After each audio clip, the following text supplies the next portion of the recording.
आप देख रहे हैं दुनिया भर की खबरें। आज है 18 नवंबर 2025 और ये नहीं आज की सुर्खियां। गजा पर ट्रंप प्लान को हमास ने किया नामंजूर, कहा ये प्लान हमारी डिमांड पूरी नहीं करता।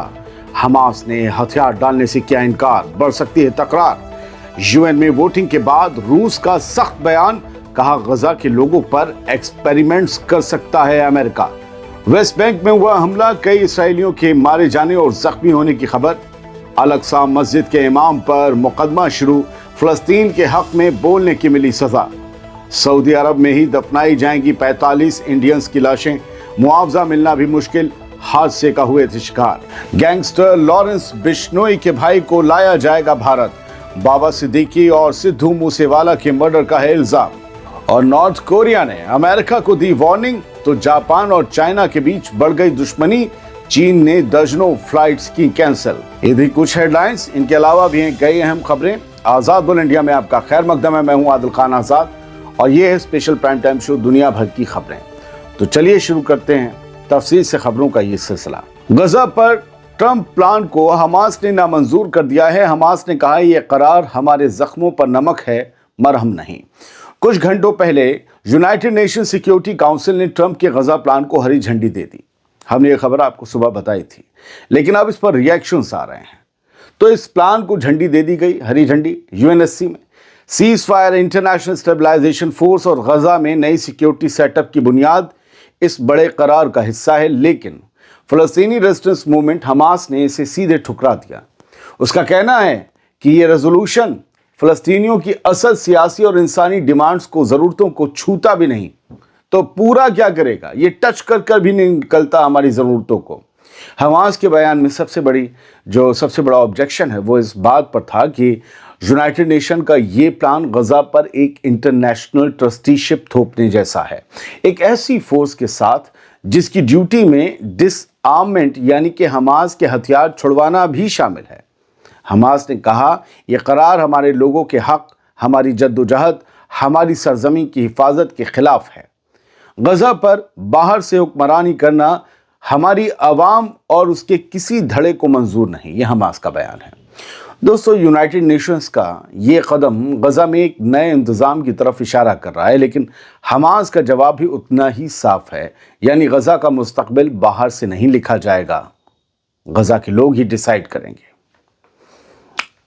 डोनाल्ड ट्रंप के कहने पर हमास ने सीज फायर कर लिया। अब डोनाल्ड ट्रंप का ही ये प्लान जो यूएनएससी से भी पास हो गया है, हमास को नाकाबिले मंजूर है। तो अब होगा क्या, देखते हैं। हमास ने अमेरिकी प्रेसिडेंट डोनाल्ड ट्रंप की गजा पीस प्लान वाली उस शर्त को खारिज कर दिया है जिसमें हमास के डिसआर्ममेंट यानी हथियार छोड़ने की बात कही गई थी। खबरों के मुताबिक हमास का कहना है कि यह शर्त असल बातचीत का हिस्सा ही नहीं थी। ये शर्त आई कहां से? Senior Hamas leader Osama Hamdan ने बताया कि मिस्र के शर्म अल शेख शहर में जो पिछले महीने मीटिंग हुई थी, बहुत बड़ी मीटिंग जिसमें दुनिया भर के मुस्लिम ममालिक आए थे, डोनाल्ड ट्रंप आए थे, उस मीटिंग में रेजिस्टेंस के डिसआर्ममेंट पर कोई क्लॉज था ही नहीं।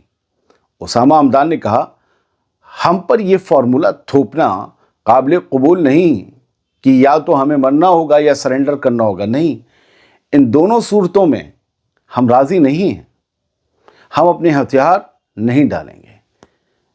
तो ये डोनाल्ड ट्रंप की जो दूसरी हसरत, आरजू या शर्त है, उसके खिलाफ भी हमास से फिर वही सवाल, क्या होगा?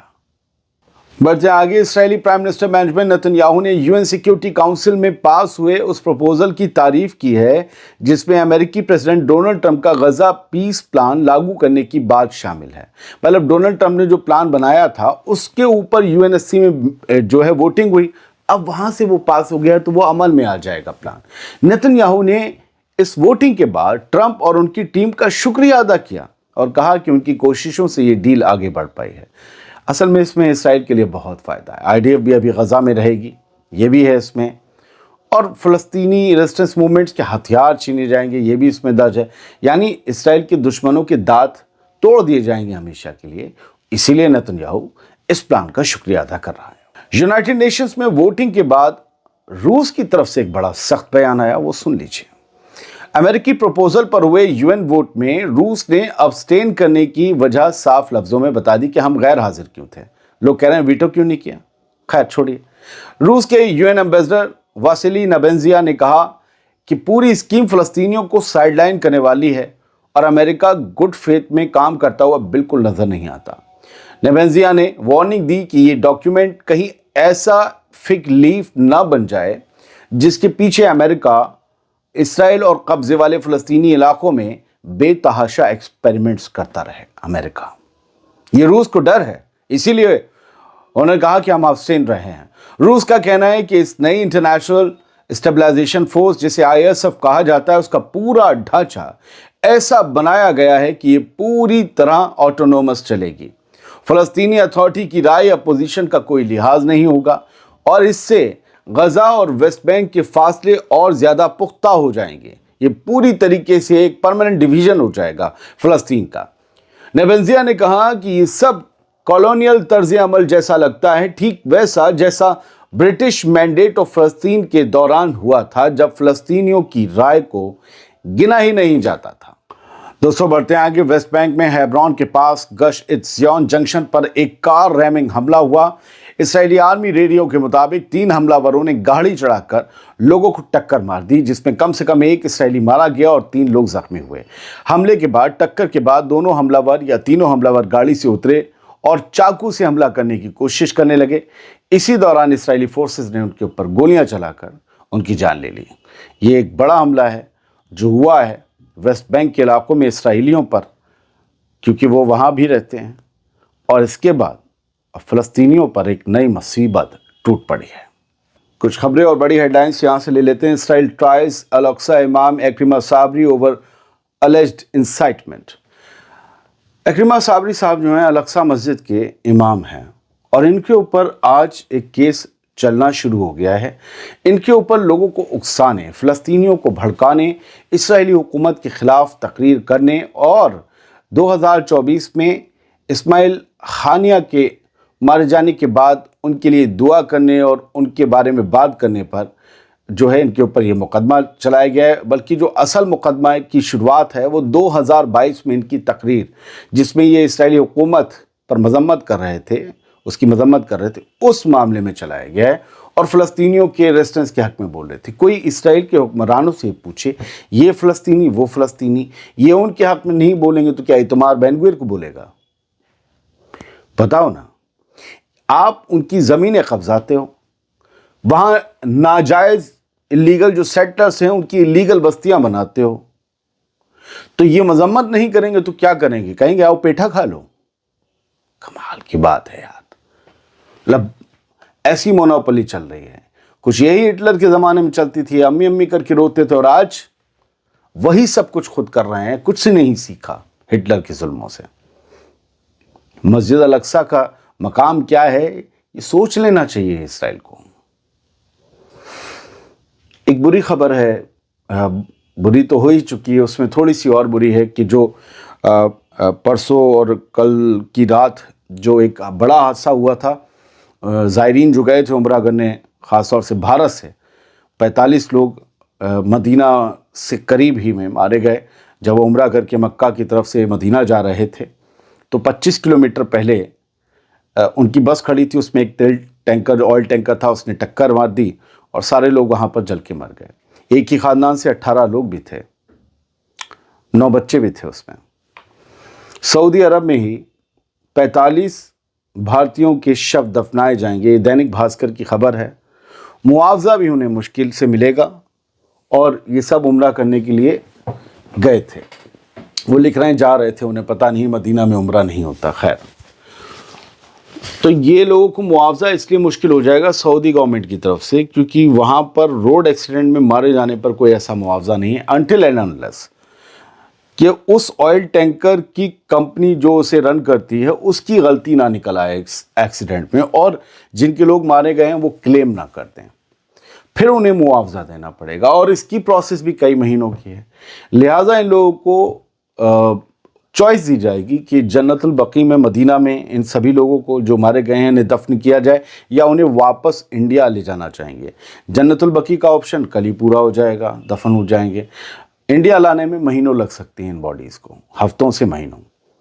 तो हर फैमिली से 2-2 लोग गए हैं बताया गया है اور اسٹیٹ گورنمنٹ نے تلنگانہ اسٹیٹ گورنمنٹ نے بھیجا ہے 5-5 لاکھ روپے کے یہاں معاوضے کا اعلان ہوا ہے، اور کافی بچے مارے گئے ہیں، کافی نوجوان اور ضعیف بھی تھے، کچھ عورتیں بھی برابر سے جو ہیں۔ اس میں کافی ڈیٹیلس ہے، اس میں میں نے ایک ڈیٹیل جو پڑھی وہ یہ تھی کہ 54-55 لوگ گئے تھے عمرہ کرنے، اور ان میں یہ ایک جو بیچ گیا تھا ان کا، ان میں سے جو ہے وہ 4 لوگ مکہ میں رک گئے عمرے کے بعد بھی، مدینہ نہیں گئے، اور 4 لوگ ایک پرائیویٹ کار سے مدینہ چلے گئے، تو ان 8 لوگوں کی جان بچ گئی ان 54 میں سے، اور باقی لوگ جو اس میں تھے وہ شہید ہو گئے۔ اور ان میں سے ایک لڑکا ہے 24 سال کا، شعیب نام کا، وہ بچ گیا کیونکہ وہ ڈرائیور کے پاس آگے بیٹھا ہوا تھا، عبدالشعیب، لیکن وہ ہسپتال میں ابھی اس کا علاج چل رہا ہے۔ یہ سب کچھ تھا۔ تو جو لوگ مارے گئے ان میں 18 عورتیں ہیں، 17 آدمی ہیں، 10 بچے شامل ہیں۔ ان سب کی مغفرت کے لیے دعا کیجیے۔ ان سب لوگوں کا کیا لوگ اپنے گودوں میں اٹھا کر لانا چاہتے ہوں گے ایئرپورٹ سے جب وہ عمرہ کر کے آئیں، ان کے جنازے بھی اٹھانے کا اب انہیں موقع نہیں ملے گا۔ یہی قدرت ہے، یہی قسمت ہے، اور کہتے ہیں نا کہ آپ کی محنت الگ ہے، قسمت الگ ہے۔ محنت ان لوگوں نے کر لی، قسمت میں نہیں تھا مدینہ شریف تک جانا، اور واپس آنا تو نہیں ہوا۔ انمول بشنوئی، لارنس بشنوئی جو گینگسٹر ہے، اس کا یہ گینگسٹر بھائی ہے، اسے اب امریکہ سے بھارت لانے کی تیاری ہو رہی ہے۔ اس کا نام این سی پی کے جو لیڈر رہے بابا صدیقی، خاص طور سے وہ فلمی ستاروں کی پارٹی کرتے تھے، شاہ رخ اور سلمان کو بھی بلواتے تھے، رمضان میں افطار پارٹی کرتے تھے، ان کا مرڈر پچھلے سال ہوا تھا، اس معاملے میں اس کا نام آیا۔ سدھو موسے والا ایک پنجاب کا بڑا نوجوان گبرو سنگر تھا، بہت فیمس ہو رہا تھا، اس کا قتل ہوا، آپ کو پتہ ہے، 3 سال پہلے۔ اس معاملے میں بھی جو ہے یہ وانٹڈ ہے، اس کا نام ہے۔ فلم اسٹار سلمان خان کے گھر کے باہر جو گولی باری، جو فائرنگ ہوئی، اس میں اس نے ذمہ داری لی تھی، تو اب اسے امریکہ سے لایا جا رہا ہے، اور اب اس کا انصاف یہاں پر کیا ہوگا پتہ نہیں، کیونکہ لارنس بشنوئی تو جیل میں بند ہو کر بھی اپنا پورا نیٹ ورک ویسے ہی چلا رہا ہے جیسے وہ باہر رہ کر چلاتا تھا۔ خیر، نارتھ، اور وہ ذمہ داری لیتا رہتا ہے، اس کا نام آتا رہتا ہے۔ خیر، نارتھ کوریا نے ساؤتھ کوریا کی مذمت کی ہے، کیونکہ امریکہ نے ساؤتھ کوریا کو نیوکلیئر پاور سے چلنے والی سب مرینز یعنی پنڈبیاں آفر کر دی ہیں، اور یہ بھی کہا ہے نیوکلیئر انریچمنٹ بھی کر سکتے ہیں، اور یہ پنڈبیاں وہ ہیں، یہ سب مرینز وہ ہیں جن سے نیوکلیئر ویپن بھی داغا جا سکتا ہے۔ تو نارتھ کوریا کے کم جونگ ان کا یہ کہنا ہے کہ اس طریقے سے آپ جنگ جیسے حالات پیدا کر رہے ہیں، امریکہ سے کہا ہے مسٹر ٹرمپ، ایسے حالات صرف اور صرف تباہی لائیں گے، اس سے بچنا چاہیے۔ گارجین کی خبر کہتی ہے Chinese travellers cancel hundreds of thousands of trips to Japan amid rising tensions. اب چائنیز مسافروں نے سینکڑوں ہزاروں کی تعداد میں جاپان کی جو اپنی ٹرپ تھی وہ کینسل کر دی، ٹکٹ کینسل کرا دیے، درجنوں سینکڑوں فلائٹ جو ہیں وہ انہوں نے بالکل کیا کہتے ہیں کوئی فیس نہیں لی ہے، کوئی کٹ نہیں کیا ہے، فری کینسلیشنز دیے ہیں، اور ٹکٹ اسٹوڈنٹس بھی نہیں جا رہے ہیں۔ اور جاپان کی جو فلمیں چائنا میں ریلیز ہونے والی تھی انہیں پوسٹ پون کر دیا گیا۔ کیوں؟ جاپان کی پرائم منسٹر بنی ہے میڈم ایک، انہوں نے ابھی جلدی یہ کہہ دیا، حالیہ 1-2 دن میں بیان دے دیا کہ اگر تائیوان پر چائنا نے حملہ کیا تو پھر ہم ملٹری آپشن بھی استعمال کر سکتے ہیں، یعنی ہم بھی جو ہیں اپنی فوج اتار دیں گے اور چائنا سے مچیٹا لیں گے۔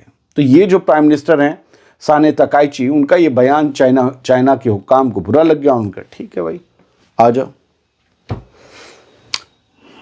ایران سے خبر ہے، ایران کے صدر مسعود پزشکیان نے پھر سے کہا ہے کہ ایران کبھی بھی نیوکلیئر ویپن بنانے کے پیچھے نہ تھا، نہ وہ نیوکلیئر ویپن بنانا چاہتا ہے اور نہ بنائے گا۔ یہ بات انہوں نے جو نئے ایمبیسڈر اپوائنٹ ہوئے ہیں تہران میں آسٹریلیا کے، فریڈرک اسٹیف، ان سے کہی ہے۔